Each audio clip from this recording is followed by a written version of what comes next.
Recording on कर देता हूँ। देखो अब यहाँ पे आपका आइकॉन बन रहा है, इसका मतलब क्लास रिकॉर्ड हो रही है। ठीक, अब हमारी स्क्रीन रिकॉर्ड हो रही है, मेरा वॉल्यूम जहाँ से बाकायदा जाएगा।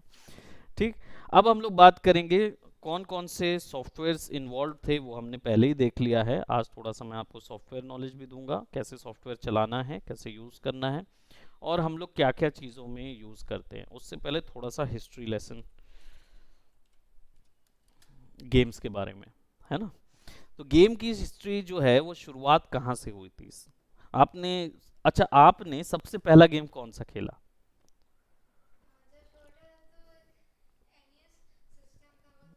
हम्म, सुपरमैन खेले थे, ठीक है। Super Mario, Mario definitely Nintendo का सबसे पहला गेम में से एक है। और वो गेम जो है वो सबसे वैसे पहला गेम उनका सबसे ज़्यादा हिट जो हुआ था वो कौन सा था मालूम है? पैकमैन, है ना। उनका पहला हिट गेम था जो थ्रू आउट काम किया। बट उस समय से लेकर अभी तक सबसे ज़्यादा खेला जाने वाला गेम कौन सा है? कभी ऑल टाइम सुने हो? All time playable, highest playable game? Correct, it's Tetris. Tetris जो है वो एक रशियन गेम डेवलपर ने बनाया था, और उसने जब उसको स्प्रेड आउट किया तो बाद में फिर निंटेंडो ने अपने एनईएस सिस्टम के लिए उसको ले लिया। और फिर उसके बाद से उन्होंने उसकी मोनोपोली कर ली, और अब टेट्रिस जो है वो हर जगह मिल जाता है आपको, है ना। हर एक गेम में टेट्रिस तो मिलेगा ही मिलेगा। तो ये एक प्रोजेक्ट बनाने वाला पर्सन था, वो बना रहा था, है ना। तो निंटेंडो जो था उसका सबसे ज़्यादा हाईली दो गेम थे जो बहुत ज़्यादा बिके थे। उसमें से टेट्रिस तो सबसे ज़्यादा बिका गेम है। पैकमैन जो है वो उनका पहला हिट गेम में से एक है। And there will be Mario and Contra, ये भी खेले हो? है ना। ये गेम्स जो है ना ये चले थे निंटेंडो के। लेकिन पहला गेम वर्ल्ड में, इस दुनिया में पहला गेम कौन सा बना था, बता सकते हो? हम्म, हम्म, या फिर पोंग। आपने पकड़ा सही है, लेकिन थोड़ा सा इसको और डिफाइन करते हैं। पहला गेम जो आपने बिल्कुल करेक्ट पकड़ा है वो है पोंग, है ना, जो पोंग नाम से आया था। और इसको मैं थोड़ा सा और आपको और हिस्ट्री में ले जाता हूँ। 1980s में ये गेम बनना शुरू हुए थे, और पहला गेम जो है वो बना था टेनिस फॉर टू। और ये किसी गेमिंग कंसोल्स में नहीं बना। कंसोल का मतलब समझते हैं ना, वो इक्विपमेंट जिसके अंदर गेम खेला जाता है। तो ये किसी गेमिंग कंसोल में नहीं बना था, ये एक्चुअल में एक नेवी के रडार में बना था। तो नेवी का जो टेक्नीशियन था ना, उन लोग क्या करते थे उस समय, रडार में बहुत फॉल्ट आती थी, तो टेक्नीशियन फिक्स करते रहते थे। तो उनमें से एक टेक्नीशियन ने ये फाइंड आउट किया कि रडार का जो डॉट है वो मेरे डायल से मैं कंट्रोल कर सकता हूँ। उसने फिक्स करते हुए इस चीज़ को देखा, तो उसने क्या किया, उस सिस्टम को अलग रख लिया और बाकी जो फिक्सेशन करने थे कर लिया। तो ये एक फॉल्टी रडार था जो कि डायल से कंट्रोल होता था। तो उसने उसको लेके वहाँ पे जितने भी लोग थे उनके लिए प्रति सैटरडे कोई नई टेक्नोलॉजी की एक होड़ लगती थी सारे टेक्नीशियन में। तो उन लोगों ने आपस में डिस्कशन किया, और उस व्यक्ति ने इंट्रोड्यूस किया टेनिस फॉर टू, जिसमें पिंग पोंग जैसे रडार का जो डॉट है वो इधर उधर होता रहता है। तो वो पहला गेम जनरेट हुआ था वहाँ से। फिर क्या हुआ, ये आइडिया चल गया मार्केट में। ठीक, अब ये आइडिया जब चल गया तो फिर क्या करें। तो एक ऐसा सिस्टम निकालना था रडार के ऊपर में, क्योंकि हर किसी को रडार तो बेच नहीं सकते, है ना। तो कैसे बेचेंगे, तो फिर हम लोगों ने क्या किया, कंसोल बनाने शुरू किए। कंसोल क्या होते हैं, ये वो इक्विपमेंट होते हैं जो कि गेम बनाने के लिए यूज़ होते हैं। ठंडी तो नहीं लग रही? अगर ठंडी लग रही होगी तो बंद कर लेना, ठीक। जब भी लगेगा बता देना, मैं बंद कर दूंगा। तो कंसोल बेचना, ऐसा चिप बनाया गया जो कि गेम चलाए।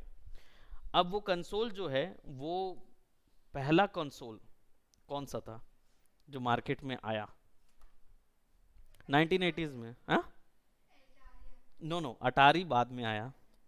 आप सही पकड़ रहे थे अटारी, क्योंकि आप उससे पहले तो नहीं जान पाएंगे। मैं बताता हूँ। पहला कमर्शियल जो कंसोल मार्केट में आया उसका नाम था मैग्ना वॉक्स ऑडेसी। मैग्ना वॉक्स ऑडेसी ये पहला कंट्रोलर कंसोल था जो मार्केट में था। ये दिखता कुछ ऐसा था।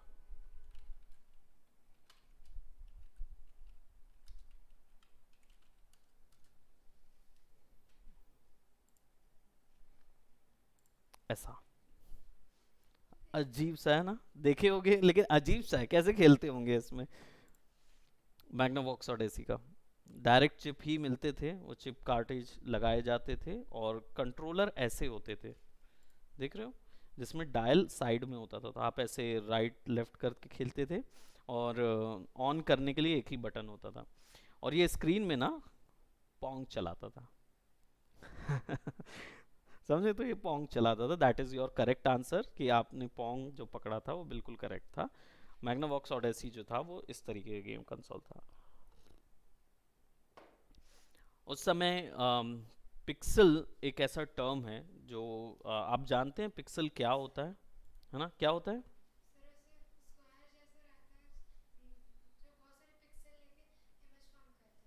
करेक्ट। इस पिक्सल को मैं थोड़ा सा और डिफाइन कर देता हूँ। पिक्सल जो है वो एक्चुअल में एक यूनिट होता है। यूनिट है, यूनिट जैसे सेंटीमीटर और इस तरीके के यूनिट होते हैं ना, वैसे ही पिक्सल होता है। बट ये स्क्रीन का सबसे छोटा यूनिट होता है, डिजिटल स्क्रीन का सबसे छोटा unit. I should say screen smallest unit. ठीक है, किसी भी पिक्सल स्क्रीन का सबसे छोटा यूनिट होता है। और पिक्सल जो होते हैं वो क्या बोलते हैं, एक तरीके से कंटेनर होते हैं जिनके अंदर लाइट्स कलर आते हैं। कैसे डिस्प्ले किया जाता है? बहुत छोटी छोटी एलईडी लाइट्स होती हैं जो कि कलर लाइट जलती हैं और वो कलर डिस्प्ले करती हैं। ठीक है, मल्टीपल लाइट कलर्स, छोटी छोटी एलईडी लाइट्स इंस्टॉल होती है एक पिक्सल के अंदर, और वो लाइट्स पोर्ट्रे करती है जो कि हमें दूर से देखने पर कलर नज़र आता है। ठीक, तो पिक्सल जो है वो सबसे छोटा यूनिट मिलेगा आपको किसी भी लाइट के लिए। तो सबसे पहला जो कंसोल है वो मैग्नावॉक्स ऑडेसी है। पहला गेम जो है, जो कमर्शियल गेम निकला, वो पिंग पोंग था। और जो पहला गेम बनाया गया वो था टेनिस फॉर टू, जो कि एक रडार में बनाया गया था। उसके बाद से गेम की भरमार आ गई। कमर्शियल हिट गेम की बात की जाए तो टेट्रिस था। और वर्ल्ड वाइड जो हिट हुआ, मतलब टेट्रिस जो सबसे ज़्यादा खेला गया, अब तक का सबसे ज़्यादा खेला गया गेम है। निंटेंडो का जो गेम सबसे पहले हिट हुआ था वो पैकमैन था। ठीक, अब बात करते हैं कुछ गेम्स के बारे में जो शुरुआत से लेकर अभी तक सिस्टम जो आए हैं और क्या चीज़ आपके वर्क फ्लो में इन्वॉल्व होगा। ठीक, तो थोड़ा सा मैं बात करूं बिट्स की। बिट्स क्या होते हैं, इनको और फिक्स कर दूं तो मेमोरी बिट्स बोलते हैं, है ना? क्या होता है? हम्म।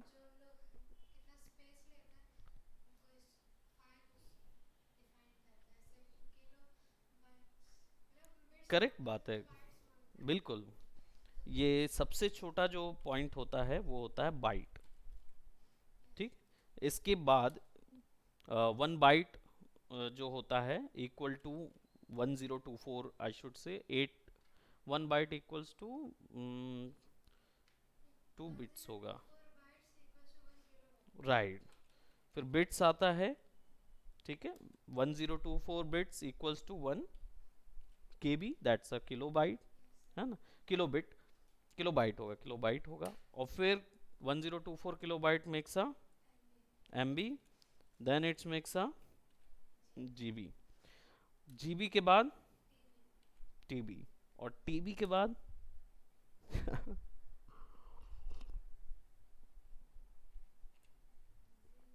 जीबी, जिसको जेटा बाइट बोलते हैं, है ना? तो ये जीबी है, जीबी के बाद TB, TB is equal two terabyte, terabyte से ऊपर जेटाबाइट होता है। ठीक, इसके बाद फिर वो और वैल्यू बढ़ेगी, लेकिन अभी तक फिलहाल हमारी टेक्नोलॉजी वहाँ तक नहीं गई। ये क्या करती है ना, ये रेजोल्यूशन स्टोर करती हैं, यानी कि स्क्रीन का जो दिखाने का जो क्लैरिटी है उसको स्टोर कर सकती हैं, कलर क्वालिटी स्टोर कर सकती हैं। ये जो है ये ऑलमोस्ट बाइट जो है वो आपका बोलना चाहिए पिक्सल्स में स्टोर कर सकता है। ठीक है, बिट्स जो है ये आपका 3 भाग में स्टोर कर सकता है। इसके अंदर 8 बिट भी आता है, ये सुना हुआ होगा आपने, 8 बिट, 16 बिट, 32 बिट आता है, लेकिन 32 बिट बिट्स के अंदर नहीं आएगा। ये जो है ना, ये एम के दौर पे आ जाता है, जब ये 256 MB के ऊपर जाता है ना स्पेस, तब आप 32 बिट सेव कर सकते हो, है ना। और 32 बिट के ऊपर जब आपको सेव करना होता है तो फिर 64 नहीं, 48 बिट आता है। कलर में ना एक 32 के ऊपर 48 भी आता है, फिर 64 भी आता है, राइट। तो ये बिट्स में भी 32 बिट स्पेस सेव होती है आपकी, क्या बोलते 256। ये जो है ये कलर इंफॉर्मेशन है, 8 बिट, 16 बिट, 32 और 48, 64 नहीं होता है इसमें, 48 नहीं होता, 128 हो जाएगा, और 128 के बाद 256, फिर 512 और ऐसे बढ़ता जाएगा। तो वो कलर रेजोल्यूशन की बात हो रही है। ठीक, लेकिन जब हम गेम की बात करें तो गेमिंग में 8 बिट गेम्स आपने देखे हुए हैं, जो आपने मारियो खेला था वो 8 बिट गेम्स था, वो निंटेंडो सिस्टम्स में चलता था, NES। और बहुत सारे ऐसे कंपनी के गेम्स आए जिनमें ये चलता था। तो कोई गेम कंसोल्स बता सकते हो 8 बिट वाले? वो 8 बिट नहीं है, लेकिन सेगा जेनेसिस आपने बोला करेक्ट, लेकिन वो 8 बिट नहीं है। अटारी 8 बिट है, करेक्ट है। अटारी का जो वो आया था, अटारी 5200, सबसे ज़्यादा उस एरा का खेला जाने वाला कंसोल था। बहुत पैसा आ गया था अटारी के पास उस दौर पे। और इसमें मीडिया भी था, एक गेम जिसमें गन वाला गेम आता था। वो आजकल बहुत सस्ते हो गए हैं, ये मार्केट में अवेलेबल है। 16 बिट कंसोल, ग्रैंड मास्टर सेगा, जो आपने बताया सेगा कंसोल, है ना। वो 16 बिट कंसोल्स थे, उनके गेम्स जो थे वो किस टाइप के दिखते थे? 8 बिट के गेम ना ऐसे दिखते थे, हमने ऑलरेडी देखे हुए हैं, इस टाइप के गेम आते थे 8 बिट्स में। मारियोज ही सबसे ज़्यादा हिट है उस समय। प्रिंस ऑफ पर्शिया भी आया था, जो कि 8 बिट में कंप्यूटर में खेला जाने वाला गेम था। 16 बिट में गेम्स बढ़ गए, ग्राफिक्स क्वालिटी बढ़ गई, जो कि सेगा के अंदर आने लगे। नाउ यू कैन ऐड, एक पिक्सल के अंदर 2 कलर डाले जा सकते थे, और इसलिए फिर डिटेल्स बढ़ गई। तो कॉन्ट्रा आया आपका, क्या बोलते हैं, शेनम्यूक, सोनिक, सोनिक आया, वेरी गुड, सोनिक आ गया, कॉन्ट्रा आ गया, और आपका लेजेंड ऑफ जेल्डाज आ गए, और ऐसे ही गेम्स आ गए। अलादीन आया, अलादीन भी बहुत अच्छा चला था। तो बहुत सारे गेम्स आए जो कि ज़्यादा कलरफुल गेम्स आने लगे उसके बाद। ठीक, देन फिर आया आपका 64, 32 बिट गेम्स ना उतने चल नहीं पाए, इवन दो इनमें क्वालिटी अच्छी थी, लेकिन ये ज़्यादा चल नहीं पाए। 32 भी इसलिए नहीं चल पाए क्योंकि इनके कंसोल्स जो थे ना वो अच्छे नहीं आए थे। तो वो आया और गया वाला स्थिति होगी। उसके कुछ अगर कंसोल्स की बात करूं तो सेगा 32 आया था, और उसमें सेगा टाइगर करके एक, सॉरी जैगवार, सेगा जैगवार करके एक कंसोल आया था। उसमें एक एक्स्ट्रा बड़ा सा ह्यूज सा डब्बा लगाते थे गेम के, सेगा के ग्रैंड मास्टर के ऊपर में, ताकि वो 32 बिट प्ले कर पाए, बट वो नहीं कर पाए। सेगा सीडी आया, सेगा सीडी भी एक गेम आया, वो भी नहीं चल पाया। 32 बिट के बाद 64 आ गया, जो कि आपने खेले होंगे इस तरीके के गेम्स जिसमें डूम इंट्रोड्यूस हुआ। डूम खेले हैं ना? डूम बहुत ज़्यादा तगड़ा चला है। डूम आ गया, और इसी दौर पे स्ट्रीट फाइटर के गेम्स आ गए, और निंटेंडो 64 यानी कि निंटेंडो का 3D टाइप का गेम जो था वो आने लगा। ठीक है, इसमें काफ़ी एक एक्स्ट्रा मेमोरी के लिए मोटा कार्टेज आता था। लगता कार्टेज ही था, लेकिन मोटा क्लास का। तो निंटेंडो का अगर बोलें 16 बिट कार्टेज,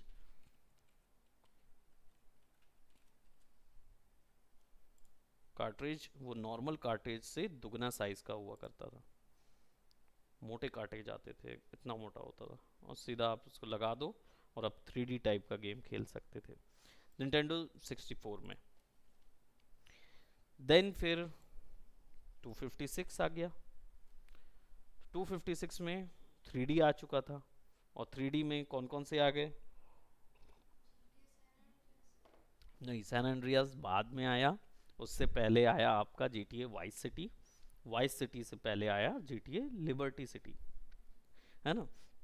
GTA जो है 256 गेम जो होते हैं, वो आपके प्ले होने लगे किसमें? आपका गेमिंग कंसोल देखता हूँ, प्ले स्टेशन 1 पे।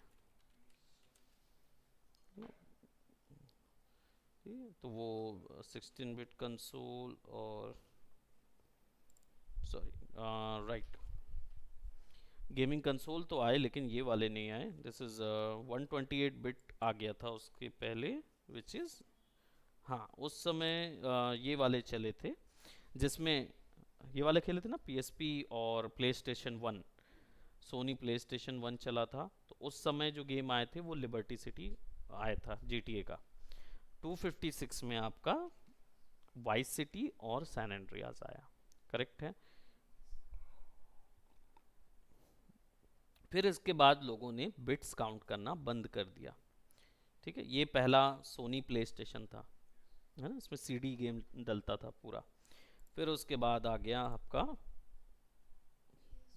है, नहीं नहीं, ये तो PS5 4 है। PS2 जो है फिर इसके बाद आया। PS2 में सैन एंड्रियास आ गया था। फिर PS3 आया, PS4 आया, और अभी जाके PS5 इंट्रोड्यूस कर रहे हैं।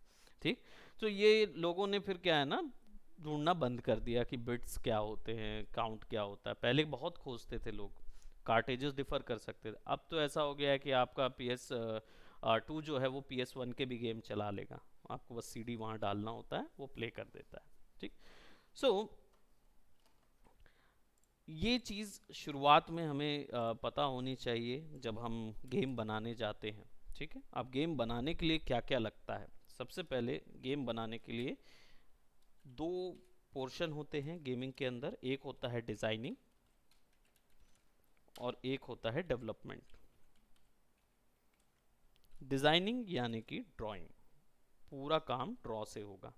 ठीक, तो वो ड्राइंग जो है वो किस में की जाती है? जब 2D गेम बनाते हैं तो फोटोशॉप में की जाती है।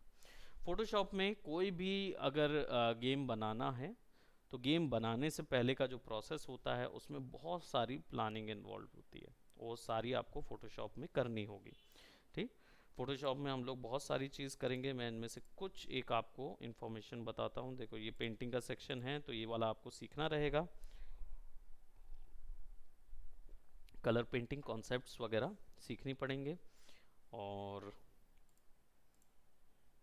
आपको एनिमेशन सीखना होगा। ठीक, फोटोशॉप के अंदर पे। सो मैं यहाँ पे गेमिंग एसेट का हमारा कुछ, राइट, ऐसे गेम कैरेक्टर आ जाते हैं जो कि ड्रॉ करने पड़ते हैं।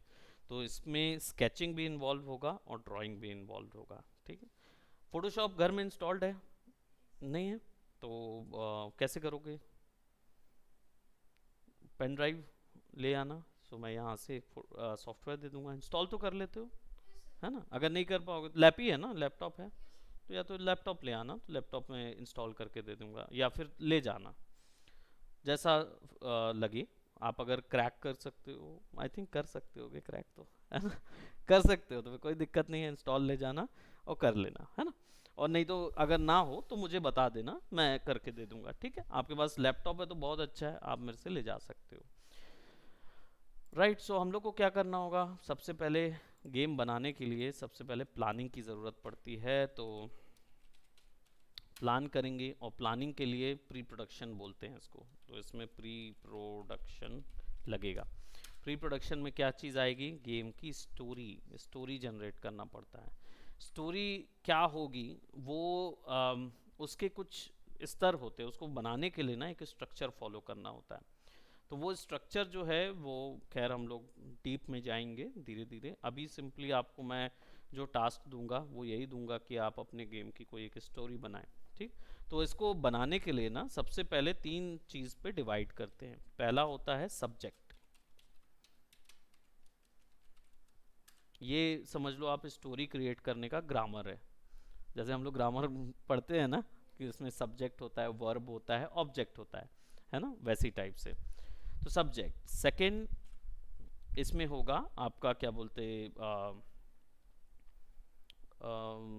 मैकेनिक्स। ठीक है, गेम बनाने के लिए, स्टोरी बनाने के लिए मैकेनिक्स नहीं लगता, लेकिन गेम बनाने के लिए जब स्टोरी बना रहे रहते हैं ना, तो हम मैकेनिक्स की बात करते हैं। और तीसरा होता है आपका टेक। ठीक है, जिसमें किस प्रोसेस को फॉलो किया जाएगा उसका भी डिस्कशन पहले ही कर लेते हैं। क्योंकि गेम बनाते समय बहुत सारी, स्टोरी में भी बहुत सारी चीज़ें होती है, स्क्रीन प्ले बनाना पड़ता है कि भाई कहाँ पे कौन सा होगा, राइट। तो कोई एक गेम जिसकी स्टोरी पसंद आई हो, कभी खेले हो? गेम तो बहुत सारे खेले होगे, लेकिन कौन सी गेम की स्टोरी पसंद आई?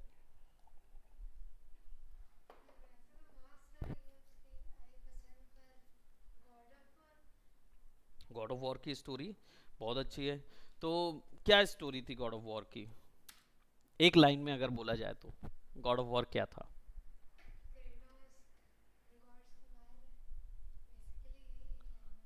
है ना, इसको थोड़ा सा मैं फिक्स कर देता हूँ। तो ये होगा कि एक Spartan kills all Greek gods. फिर बाद में वो नॉर्स माइथोलॉजी में जाता है, वो हर एक गेम की अलग अलग एक वो होगी। तो एक जो टैग लाइन जो होती है ना, वो सबसे पहले सोचनी पड़ती है स्टोरी के वक्त में। तो आपको सबसे पहले अपने गेम बनाने के लिए ना, सबसे पहले एक टैग लाइन सोचो अपने गेम के लिए।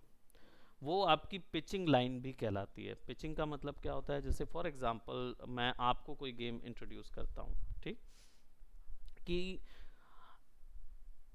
एक चोर जो कि उसूलवादी है, उसूलवादी का मतलब ऑनेस्ट चोर, एक ऑनेस्ट चोर जो कि चोरी करता है, लेकिन सामानों की नहीं, कानून की चोरी करता है। कानून क्या, यानी कि ऐसे कानून जो कि लोगों के बैड के लिए बने हुए हों। ठीक, तो ऐसा अगर कोई चोर हो सकता है क्या जो अनएथिकल हो, मतलब एथिकल हो? ऐसा तो नहीं हो सकता, चोरी खुद ही गलत है ना।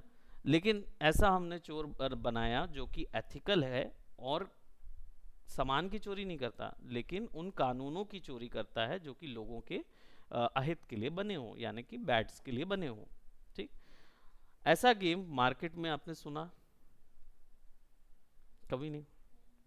ऐसा एक गेम है मार्केट में, ठीक है, जो हमने बनाया था। हमने जब पिचिंग की उसकी,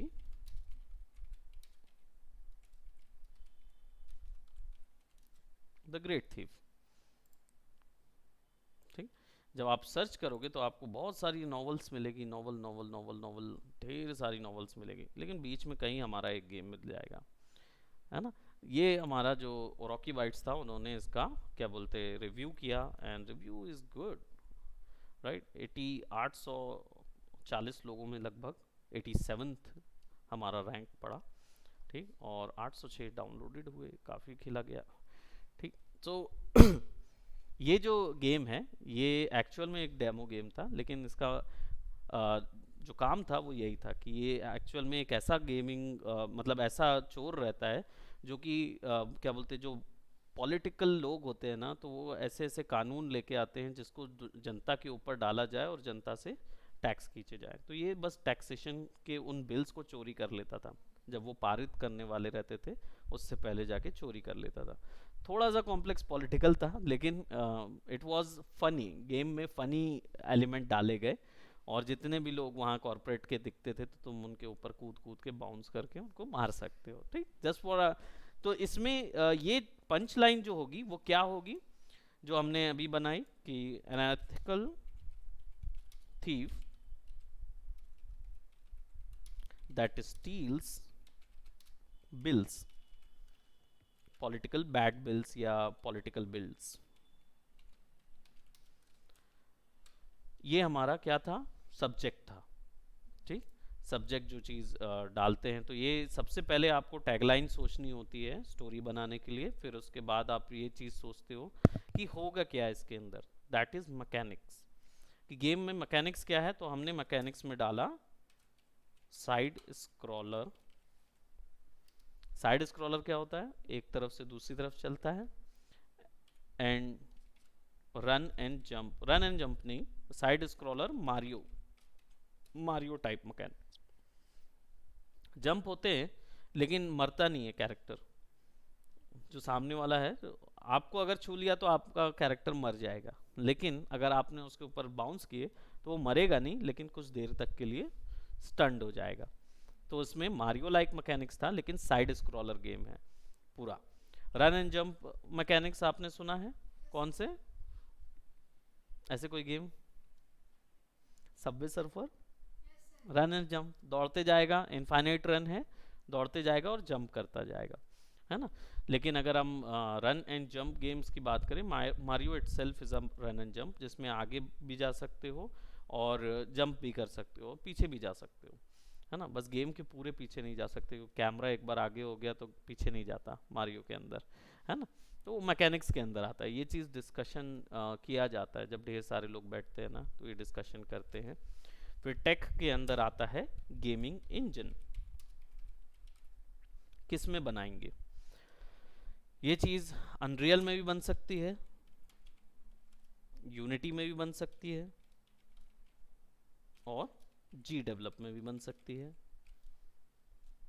तो आप कौन सा प्रेफर करेंगे वो चीज़ आप तय करते हैं। तो हमने उस समय जब गेम बना रहे थे ना, तो हमने जी डेवलप चूज़ किया था। तो हमने ये तीन चीज़ों के बेस पे हमने तैयार किया था आपका ग्रेट थीफ, ठीक। सो इट्स अ, उनकी लाइन क्या थी, the great thief demo is a platform game that is focused on silly fun and daring escapes. You play as an honorable thief and must try to stop evil bills of law being passed by stealing them from different areas within this Victorian House of Common।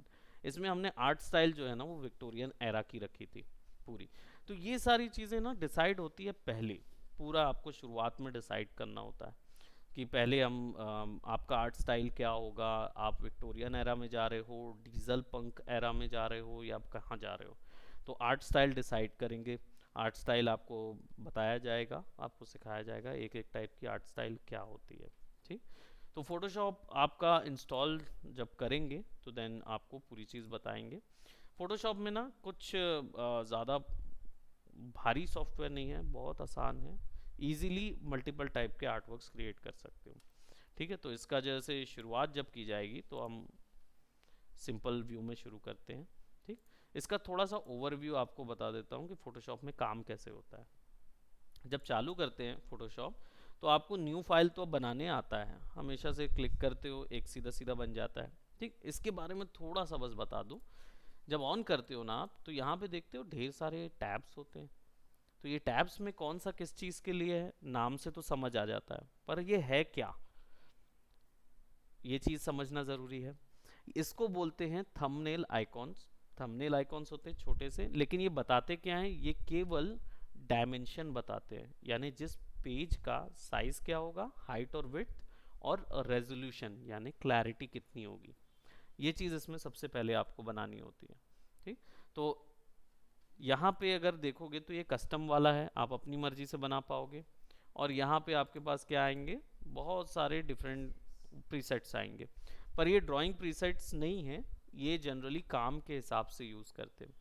Art and illustration में हम लोग केवल illustration create करते हैं, drawing create करते हैं, ठीक। और प्रिंट वाले में हम जो प्रिंटिंग से रिलेटेड काम होते हैं ना वही मिलेगा, यानी कि ब्रोशर हो गया, पेपर हो गया, पोस्टर हो गया, ये सब।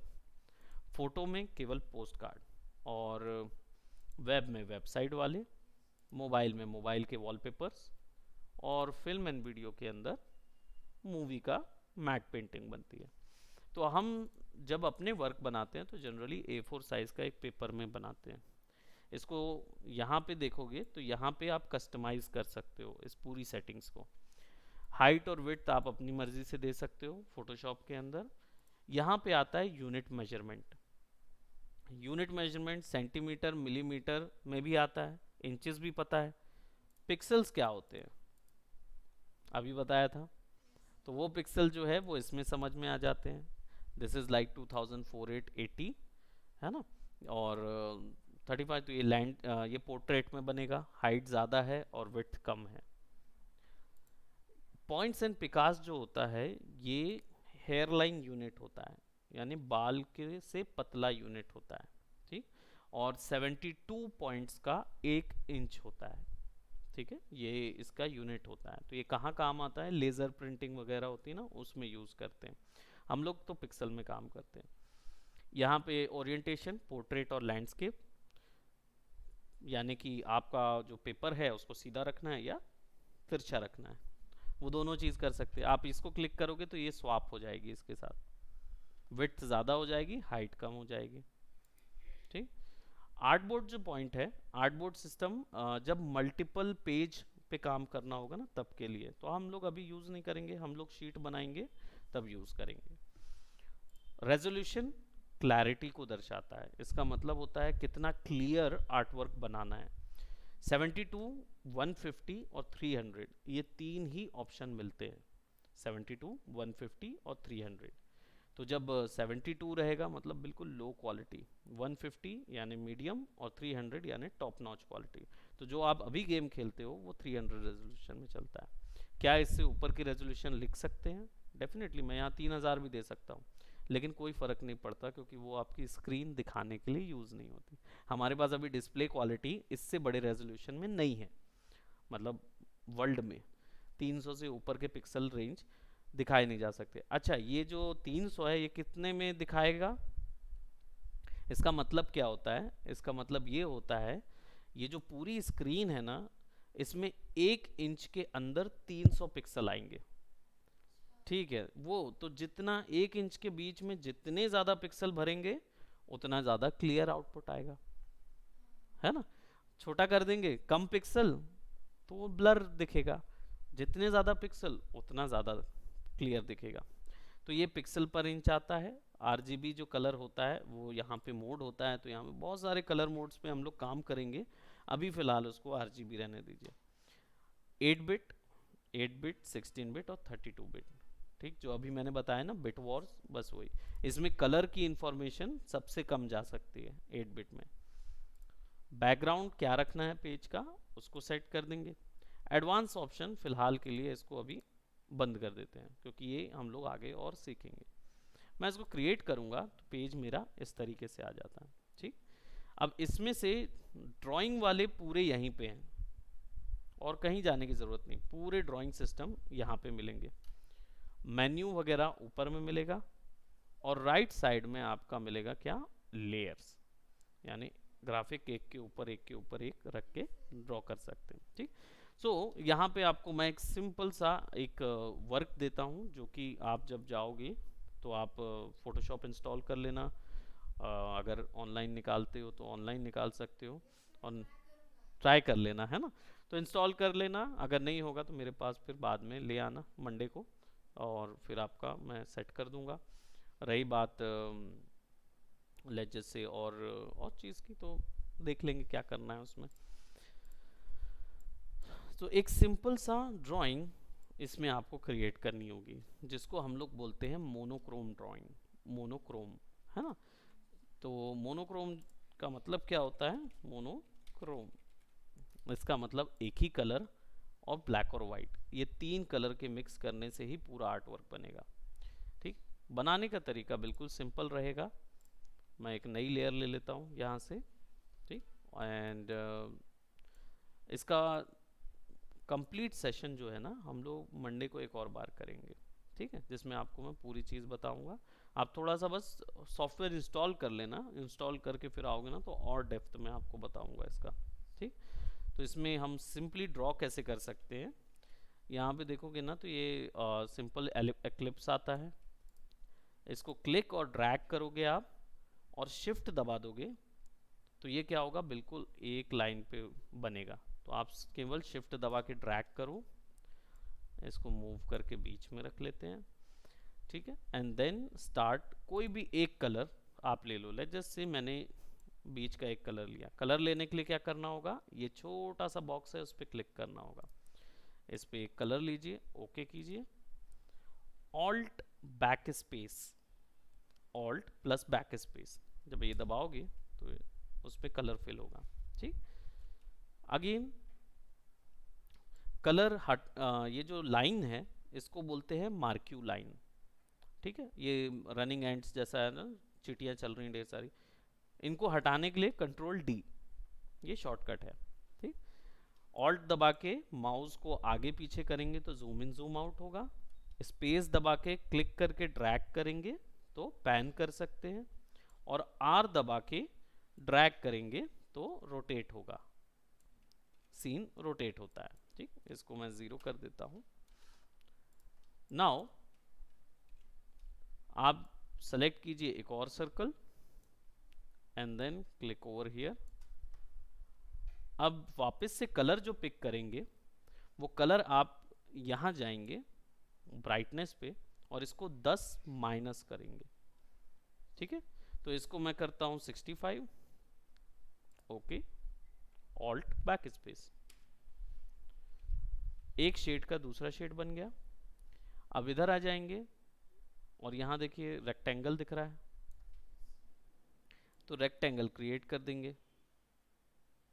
अब देख रहे हैं कि ये हिस्सा आ गया लेकिन ये मुझे नहीं चाहिए, तो इसको अलग करने के लिए मुझे इसमें सब्ट्रैक्शन करना होगा, यानी इसको माइनस करना होगा। माइनस करने के लिए हमारे पास नीचे पे ना यहाँ टूल होते हैं, पॉलीगोनल लेसो टूल, ये लेसो टूल और ये जो हैं ये सिलेक्शन ग्रुप का हिस्सा होते हैं। इसका मतलब है यहाँ पे कुछ ऐसे टूल्स हैं जो आपस में ग्रुप हैं जिनसे आप ये सारे ग्राफिक को सेलेक्ट कर सकते हो, ठीक। तो सिंपल आपको इसमें से कुछ नहीं करना है, केवल एक टूल सेलेक्ट कीजिए और यहाँ 4 पॉइंट देख रहे हो, ये चारों वो ऑप्शन है जो एबिलिटीज़ है, ऐसा मान के चलें। तो ये माइनस एबिलिटी है, इसको सेलेक्ट करेंगे और इधर पे क्लिक करके ड्रैग करके बस ड्रॉ कर देंगे और देखो यहाँ से वो माइनस हो गया। सिमिलरली आप ऐसा करके इसको ड्रॉ करो, यहाँ माइनस कर दो एंड देन वापस से 65 का 10 minus 55, okay, and alt backspace, तो एक कलर इधर आ जाएगा। देन आप डायरेक्ट ड्रॉ कर सकते हो, लेट जैसे एक और रेक्टेंगल। अब मुझे मल्टीपल रेक्टेंगल्स चाहिए तो मैं ऐड पे जाऊंगा, यहाँ ऐड पे क्लिक करूंगा एंड देन क्लिक और ड्रैग करूंगा दिस,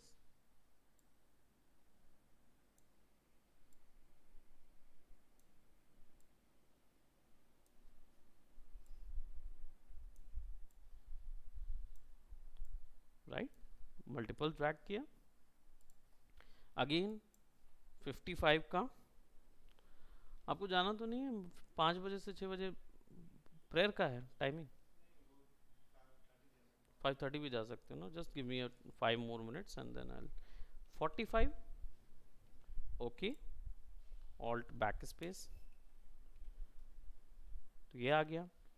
अब let's just say if I wanted to create this, लेकिन मल्टीपल जुड़े हुए सर्कल्स, तो मैं ऐड पे क्लिक करूंगा और वापस से इनको जोड़ते जाऊंगा, तो क्या होगा, सर्कल्स आपस में जुड़े हुए निकलेंगे। छोटे छोटे सर्कल्स दे देते हैं so that will have a nice little bushy type of face, right. फिर एक और कलर, अब 45 का minus 35, okay, alt backspace, something like this, है ना। Then let's just say we'll use a character circle, add पे रखेंगे और we'll choose something like this,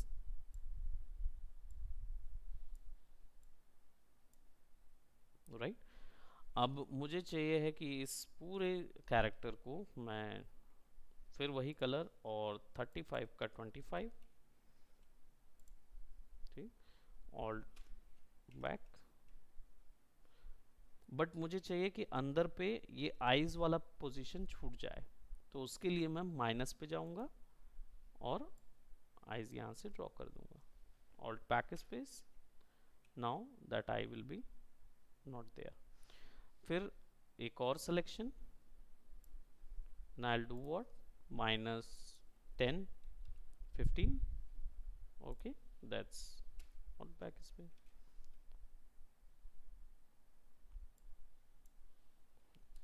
alt backspace, so that I'll have a character. Then अगर मुझे let's just से उसकी बेली जो है वो शाइन करवानी है, तो फिर मैं यहाँ से माइनस सेलेक्ट करे रखूँगा और दोनों को सेलेक्ट करूँगा, so now I have something like this. और फिर वैल्यू बढ़ा सकता हूँ मैं, तो मैं इसको फिर 25 कर दूंगा या 35 कर दूंगा, तो शेड जो है वो बढ़ा हुआ आएगा, तो मैं इसको 25 की जगह 35 कर देता हूँ, तो ना उसकी बैली जो है वो चमकती हुई चमकेगी, राइट? तो शुरुआत में जो हम प्रोडक्ट बना रहे हैं इसमें आप आसानी से कलर पुट कर पाओगे। तो लेट्स जस्ट से एक चीज़ ध्यान रखना, ये 90 के ऊपर ना जाए और 10 के नीचे ना जाए। 10 के नीचे कोई वैल्यू नहीं होती और 90 के ऊपर कोई वैल्यू नहीं होती, ठीक? हमें जो कुछ ड्रॉ करना है वो यहीं तक ड्रॉ करना है, राइट? सो जितना भी ड्राइंग स्टेट है वो सब आप आसानी से बना सकते हो। लेट्स जस्ट से मैं इसको थोड़ा सा ड्रॉ कर देता हूँ और ऐड पे रख देता हूँ।